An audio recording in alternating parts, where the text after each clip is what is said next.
What's good, everyone? Welcome back for another session. It looks like as of this morning, we do have information regarding the Part 2 legendary rare unit, which happens to be the Youth Saga Bulma. So let's go ahead and take a look at the parameters and stats overall. So it is a super strength type.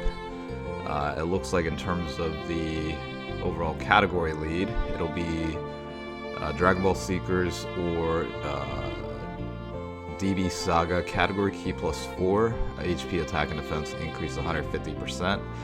I'm looking over at the link skills. It looks like Brainiac's, Rival Duo, Battlefield Diva, Incredible Adventure. For those that seek the Dragon Ball or something like that, Link, basically related to the DB Saga. Looks like Fierce Battle and then Legendary Power for that one. In terms of the passive skill itself, let's take a look. So upon appearance, for one time only has a special intro, obviously similar to a lot of units nowadays.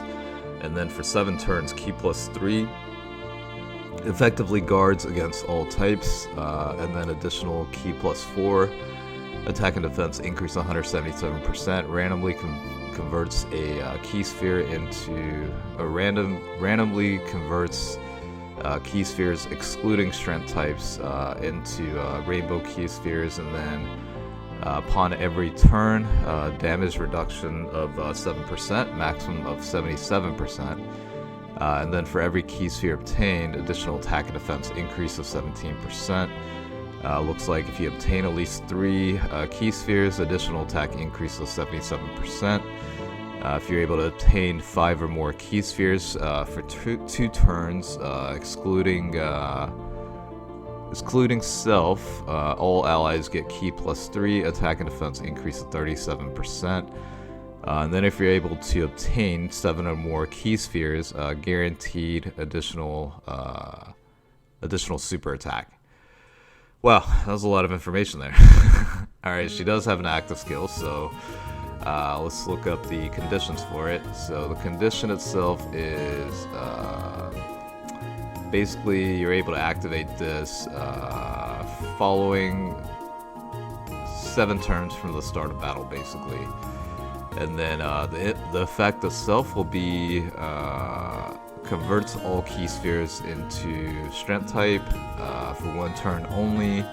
All allies get key plus 7, attack and defense increase of 17%, and effectively attacks against all types. Now I'm looking at the category list, and it looks like the relevant categories for this unit looks to be Dragon Ball Seekers, DB Saga or Youth Saga, Peppy Gals, Youth, Earthlings,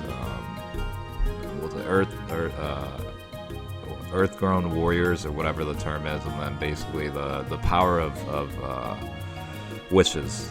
And then if we scroll down, we'll be able to get the super attack information. So for the 12 key super attack, let me just make sure this is the right one. Yeah, so the 12 key super attack for 1 turn greatly raises attack and defense, causes colossal damage, and lowers attack. And then for the 18 key super attack, you've got for 1 turn greatly raises attack and defense, causes a mega colossal damage to enemy, and then high chance of crits activating. So certainly an interesting unit. I think we'll just kind of have to see how things play out with it in terms of like the overall synergy with some of the other units available in set categories. But it'll be very interesting to see what happens. So we'll go from there.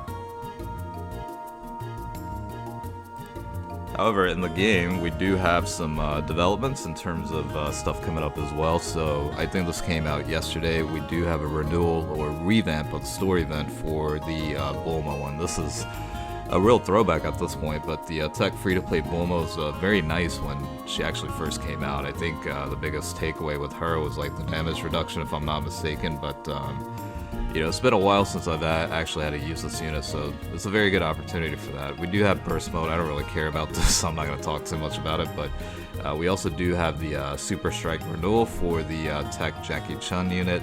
This is going to be very interesting to see how they incorporate some of the upgrades here, because, you know, this is obviously a category that's that's really relevant at this point in time because of the Golden Week celebration theme around it. But I think in terms of overall content coming up, this is at least, you know, the only stuff we have visibility on. I think more so just getting the release of the LR was important enough, I guess. We'll find out more about the 30 multi-ticket banner or whatever the case is too. But as more news comes in, I will make sure to certainly cover it. But for time being, this is all I got. So hopefully you found it helpful. Thanks for watching. Catch you guys later.